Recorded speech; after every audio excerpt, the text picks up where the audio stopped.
चाकूर विविध मागण्यांसाठी चाकूर येथील नगरपंचायतीच्या कमानीसमोर सुरू असलेले बालाजी पाटील चाकूरकर यांचे आमरण उपोषण अखेर 11व्या दिवशी मागे घेण्यात आले। प्रशासनाने काही मागण्या मान्य करून उर्वरित मागण्यांबाबत चौकशी करून न्याय देण्याचे आश्वासन दिल्यानंतर त्यांनी उपोषण स्थगित करण्याचा निर्णय घेतला।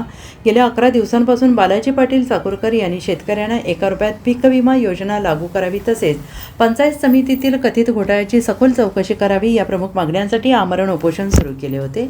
उपोषणादरम्यान व्यापारी, शेतकरी, विविध स्तरावरील नागरिकांनी त्यांना पाठिंबा दिला। प्रशासनाशी झालेल्या चर्चेनंतर संबंधित विभागाच्या मंत्र्यांनी काही मागण्यांवर सकारात्मक भूमिका घेतलेली असून कलकोटी आणि अंजनसोंडा या 2 गावातील प्रकरणांची प्रथम चौकशी केली जाईल।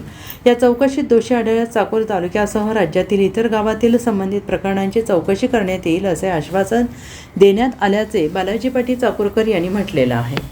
तहसीलदार नरसिंग जाधव, उपविभागीय अधिकारी मायने, पोलीस अधिकारी निरीक्षक बालाजी भंडे, पोलीस विभागाचे अधिकारी तसेच इतर मान्यवरांच्या उपस्थितीत बालाजी पाटील चाकूरकर यांनी ज्यूस पिऊन उपोषण सोडले। यावेळी बोलताना त्यांनी म्हटलं आहे की शासनाने दिलेली आश्वासने मान्य केलेल्या मागण्यांची अंमलबजावणी झाली नाही तर पुन्हा तीव्र आंदोलन आणि आमरण उपोषण सुरू करण्यात येईल। त्यामुळे प्रशासनाकडे दिलेल्या आश्वासनांच्या पूर्ततेकडे आता चाकूर तालुक्याचे लक्ष लागून राहिले आहे।